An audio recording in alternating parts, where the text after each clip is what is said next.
Good afternoon, sir. Yo, this is episode 64 of the Beef and Bitcoin podcast with your host, Brett and CH. Today's topics, Bitcoin and gaming.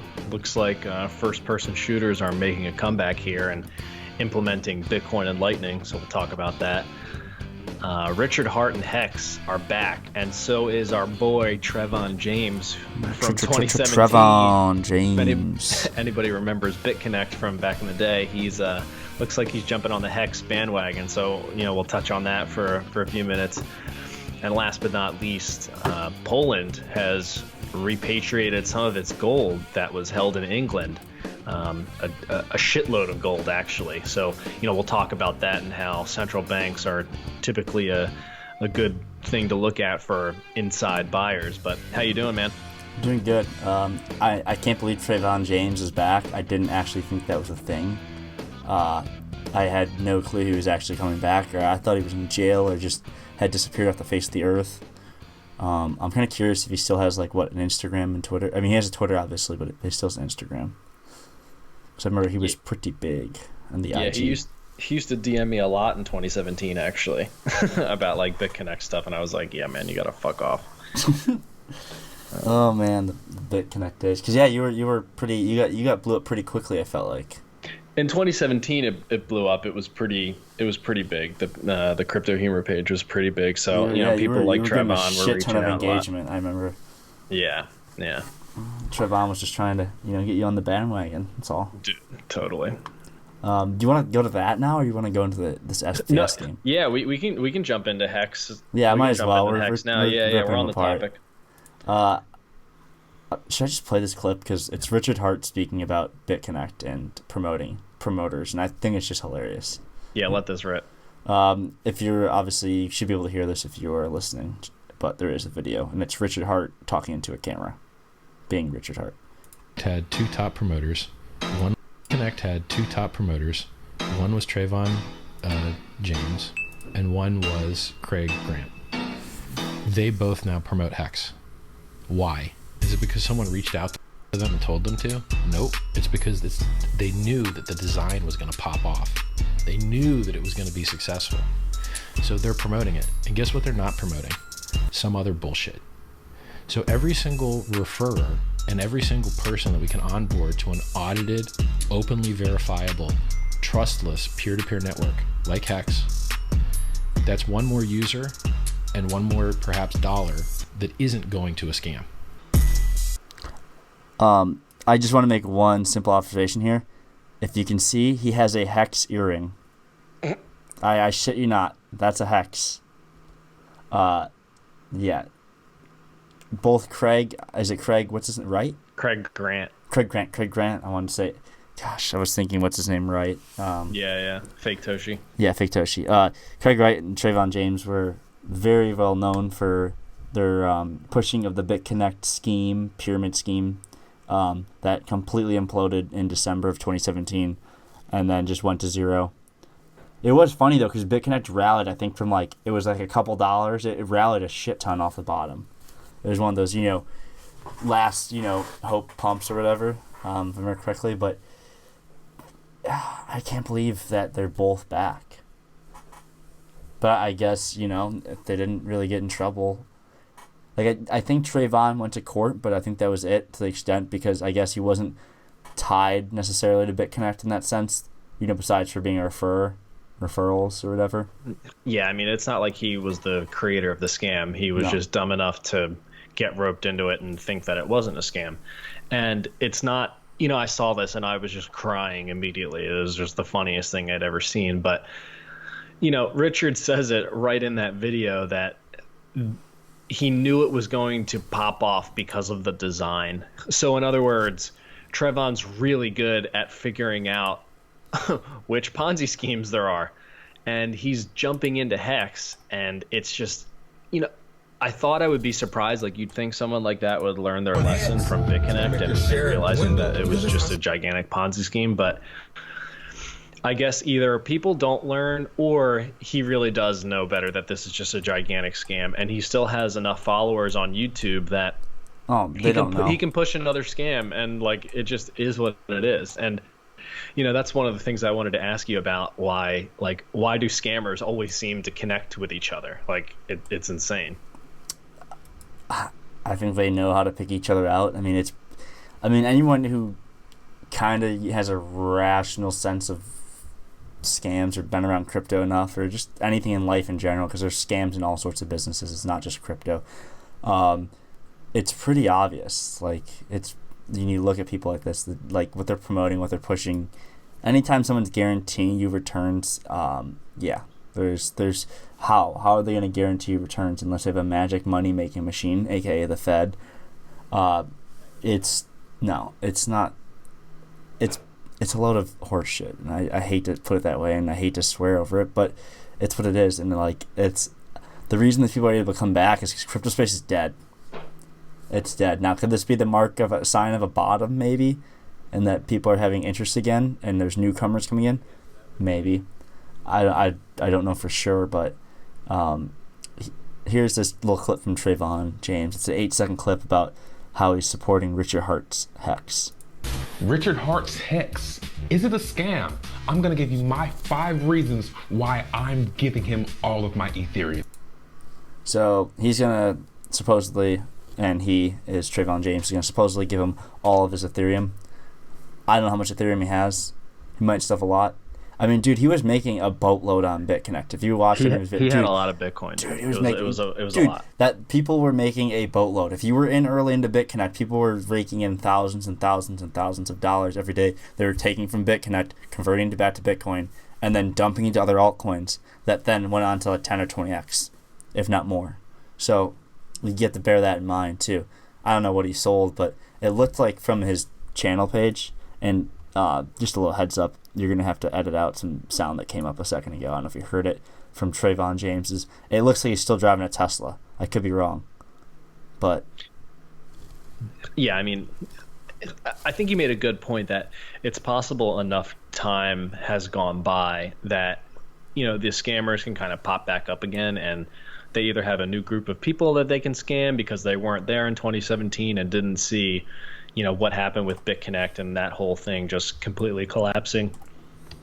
But it blows my mind that these people do come back, but they always do, and they find each other. It's not a surprise that Trayvon is, looking at Hex because he sees the Ponzi like nature of it, and earn like guaranteed returns and all this stuff. Like, only the dumbest people in the world see guaranteed returns and think it's legitimate. And the only reason I bring it up, because I really don't like drawing attention to this kind of stuff, but if we're gonna draw attention, might as well call it out.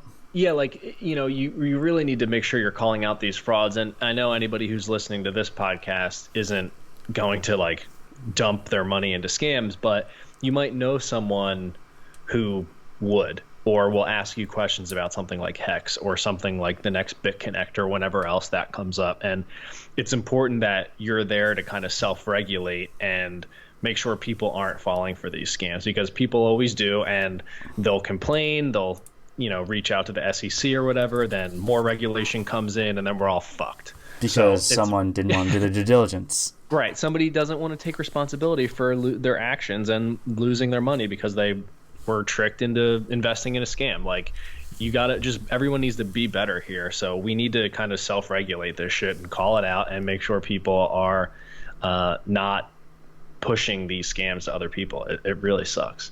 Yeah, I just kind of scrolled through his images to see, and he's been pretty consistently posting this year, it appears, throughout the year. So I just guess I don't obviously follow Trayvon James, but yeah, still has 24.5k followers on Twitter, and he also has this post I thought was pretty funny: "Stop crypto YouTubers," and it's a photo of Suppo Man.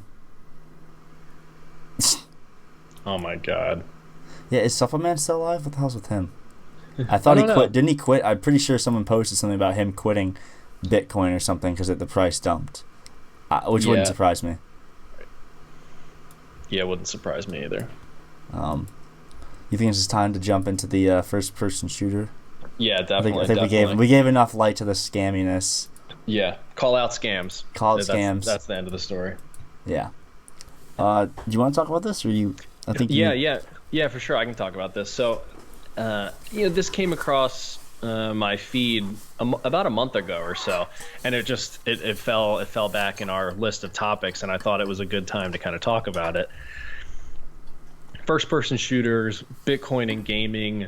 It was a big topic earlier this year, and then Bitcoin and gaming kind of fell out of flavor a little bit. I think when the bottom happened and then it started pumping, people kind of forgot about all the things that were being built.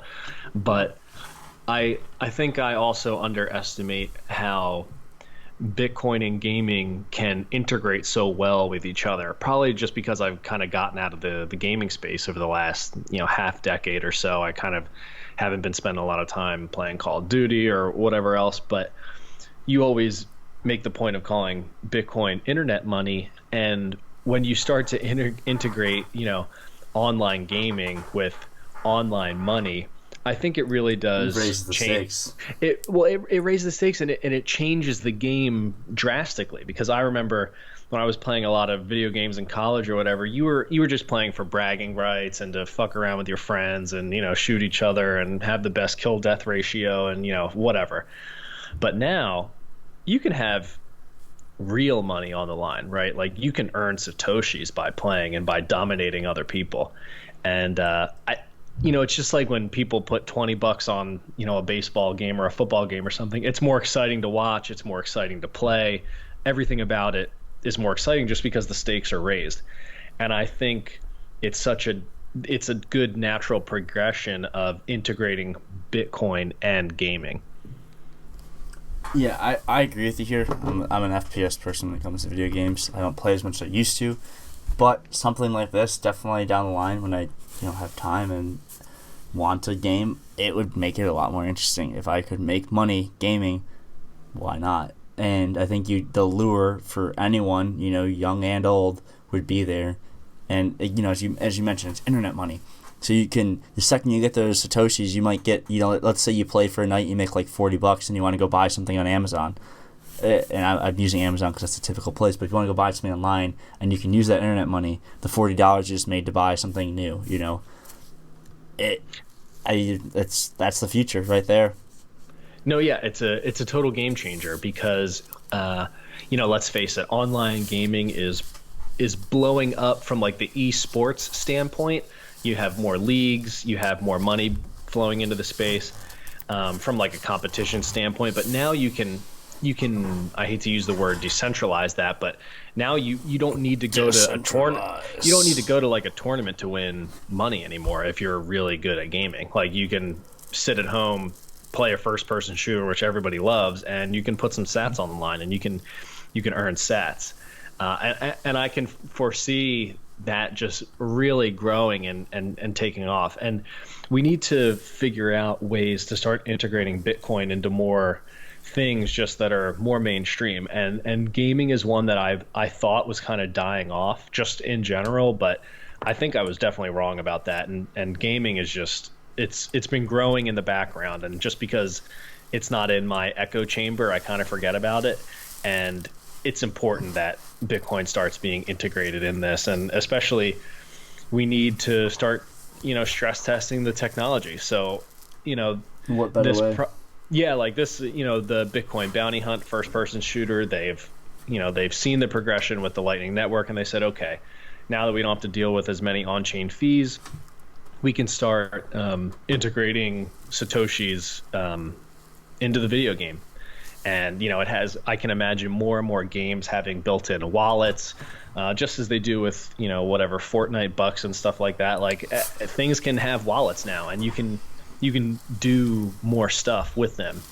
And I guess, what do you think? This is a good time to kind of play a little bit of this video, and you can talk about what's going on the screen to any of our listeners who aren't watching on YouTube. Just before I start playing it quickly, it's a pretty basic FPS. Texture-wise, it's a flat world almost, and has boxes and other structures. But I assume there's obvious reason behind it for those that don't understand computers or processing, because any PlayStation 3 or not PlayStation 3, Jesus Christ, a PlayStation 4 or Xbox One or the new systems are the same as a PC. That's all they are. They're just built to have standard specs across the board. The reason that's a flat textured world is to save processing power. But I'm going to play the video now. And so there's like these little boxes that, if you jump up, and I think you get some from dead bodies, but you run through them and you collect stats. So he just collected more stats, 41, collected 113. And then when you kill someone, you get to collect their bounty, which is more earnings. And then collected bounty slowly converts to earnings. So I guess what happens is your bounty is what you're holding on you, and I could be wrong on this, and then the earnings are what you keep. So if you have bounty on you and you get shot, I imagine you drop that. Am I wrong? Yeah, I can imagine that being kind of like Sonic the Hedgehog, like you drop your coins fly off of you when you die. But maybe I'm wrong there. Oh, wow, it just showed teleport. Something with teleport. So use your earnings to teleport to other players.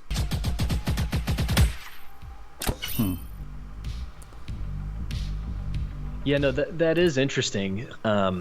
When you have the ability to use something of value kind of in an online world, especially like just like that, like you can pay however many satoshis to teleport to behind someone else and then you kill them and take their sats. Like there's a lot more strategy behind the games, especially when money's on the line. And I think that's different just from not having money on the line, right? So you and I always talk about skin in the game. When there's skin in the game, you're going to act differently than if you don't have skin in the game.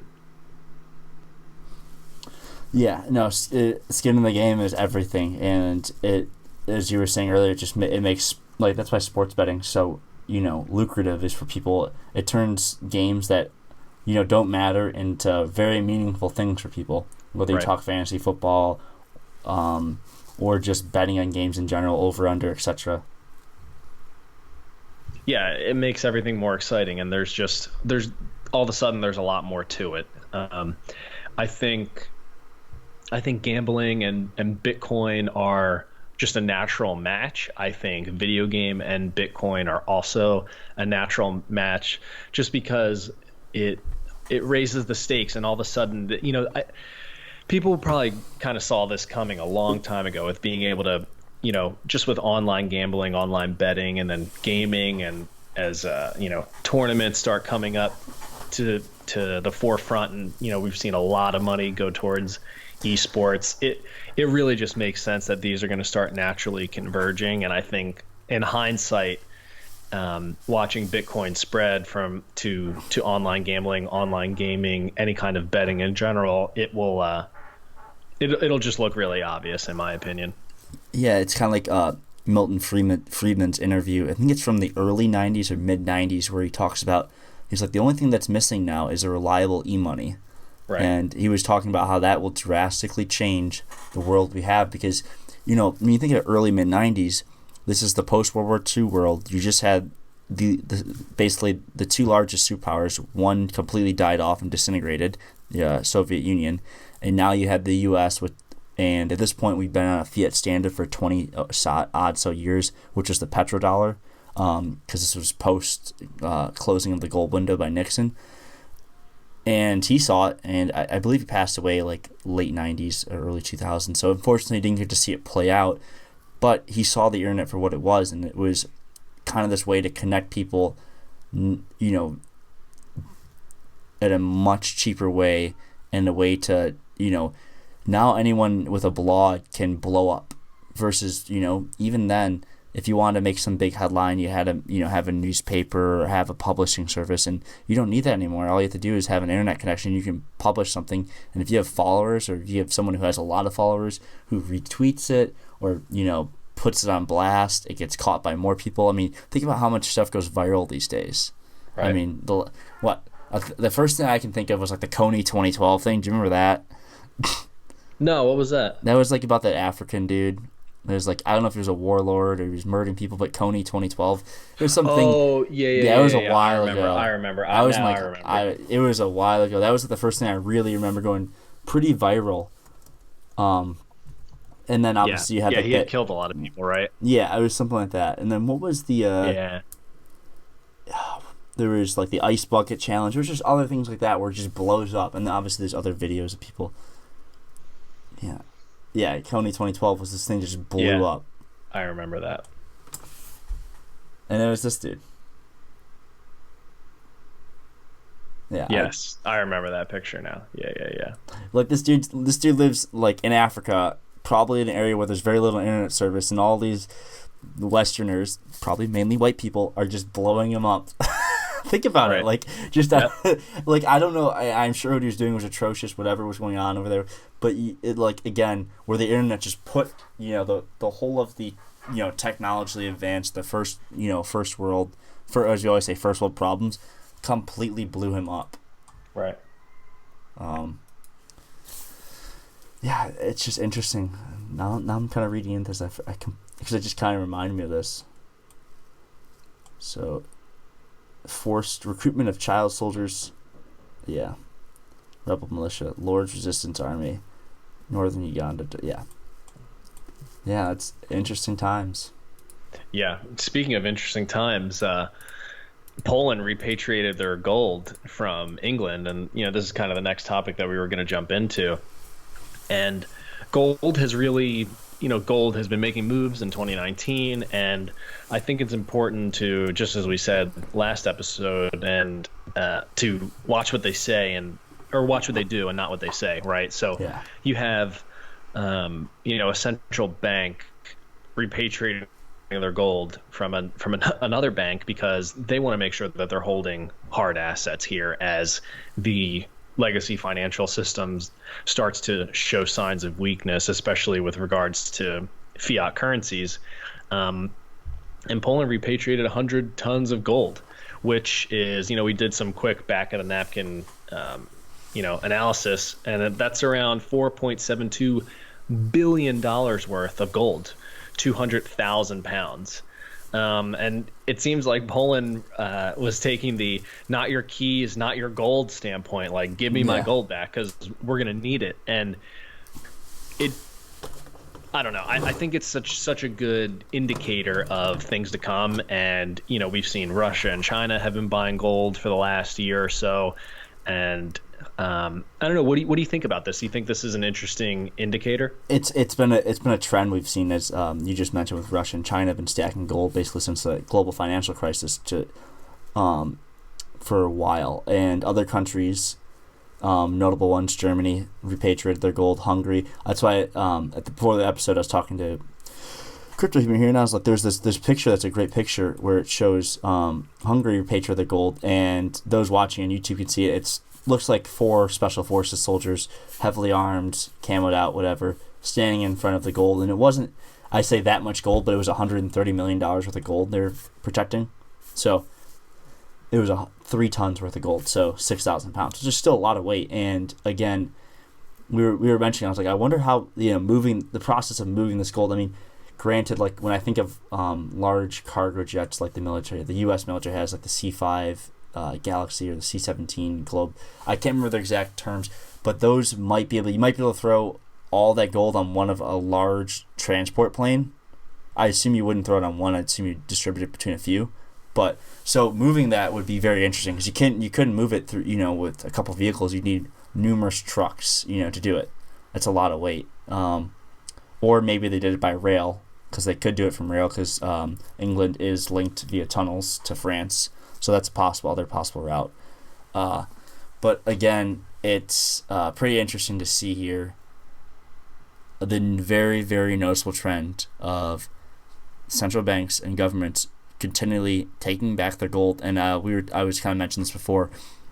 Just because that's worth $4.72 billion now doesn't mean in 5 years from now that could be $47 billion because the price of gold goes 10x because all of a sudden people start to realize that assets aren't priced where they should be. And that's what I was kind of getting to before. We were just kind of discussing the topics, going over the notes.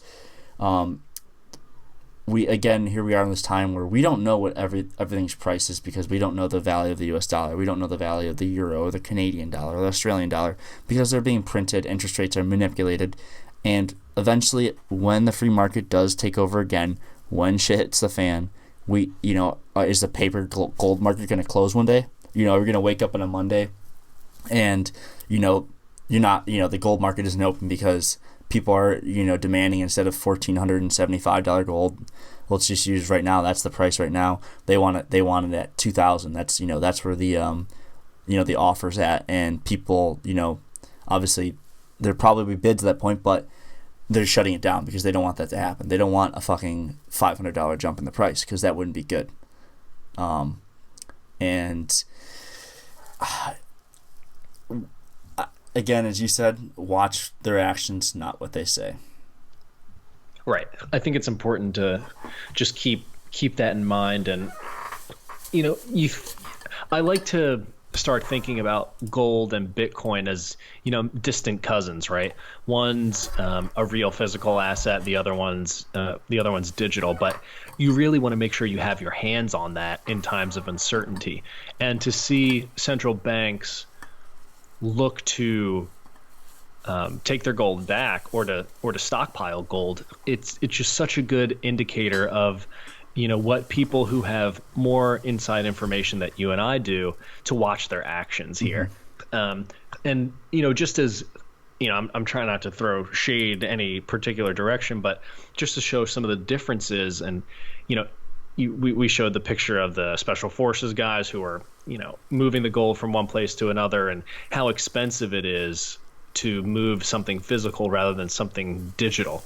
And everything's a trade-off. It's not necessarily that one's better than the other. They're both so very different. So it's important to understand the differences between real assets, paper claims to real assets, and being able to actually hold the asset in your hand, whether that's in the form of a 24-word recovery seed, or a gold coin or a gold bar. Yeah, I thought this is a pretty interesting quote from and the guy's name is Adam Galimsky, and that's the central bank governor. And he said, "Gold, the gold symbolizes the strength of the country." And I think I agree with that. A country that doesn't have gold in this day and age is very prone to holding basically worthless paper money. And a perfect example would be Venezuela. Venezuela, like other countries, was holding their gold at the Bank of England, and the Bank of England basically told them, yeah, you can't have it back even though you want to repatriate it.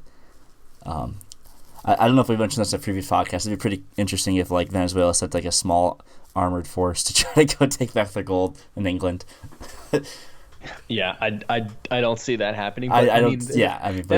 But that's what it comes to, right? You need to use force in order to take back what's yours. And I know you and I probably don't think very highly of Venezuela, but that's the reality of the situation here. And when money, I know you were reading that book, When Money Dies, you realize how critical it is to have sound money in any economy, whether it's a localized economy or the global economy that we live in today.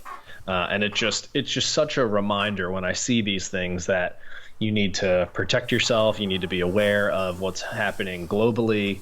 You need to just really take care of yourself and understand the difference between paper claims and IOUs and actually holding the underlying asset. Yeah, and I think on episode 62 is where we touched on all the stable coins and central bank shit coins. I think we're seeing this combination of a lot of gold being stacked and also this kind of parallel financial system in the terms of stable coins being built alongside. And I just kind of thinking about this. Maybe they're hoping maybe people won't question this digital currency that they're trying to use.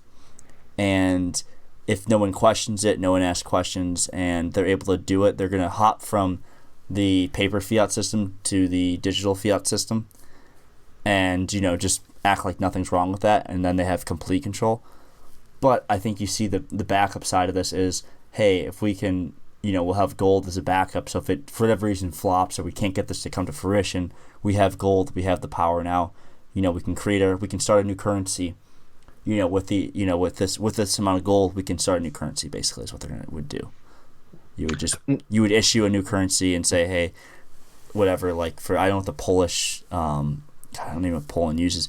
But let's use the U.S. dollar, for instance, and let's say U.S. went back to a gold standard, and let's say, okay, for every $100 U.S. dollars, you get, 10 gold dollars or gold-backed U.S. dollars. I'm just using an easy conversion. Just something like that.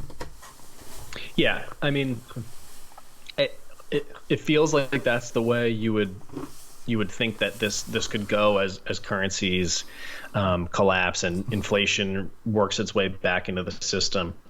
You either need a new money to go to or an old money to go to, one that people trust. And I don't think anyone's going to give them too difficult of a time switching to a digital currency because nobody really knows what money is anyway.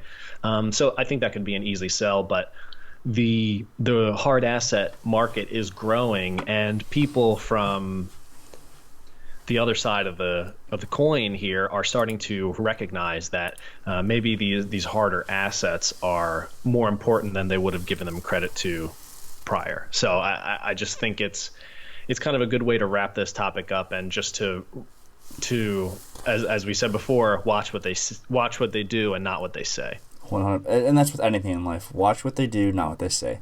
And I hope this informs people kind of where the direction we're heading right now, because a lot of people know that the current monetary system is not going to last. It's not.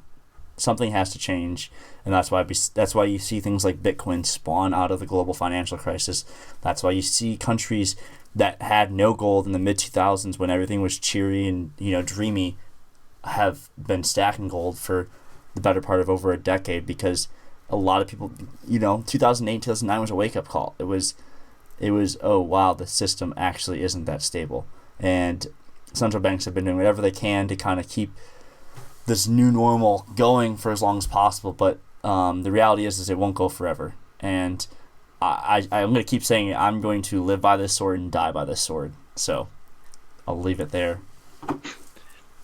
Yeah, that's a good way to wrap it up. So this was episode 64. Make sure to like and subscribe on YouTube. Leave us a review on Apple Podcasts. Follow us on Spotify. As always, shoot us a DM. Let us know what you want us to talk about. We can work it in the queue, and get ready. I mean, we're almost into 2020 here. I can't believe it, but a whole new decade. A whole new decade is starting, and everybody should prepare themselves but look forward to it, because I think it's going to be a wild and rocky time, but it'll be exciting no matter what. Yeah. Peace.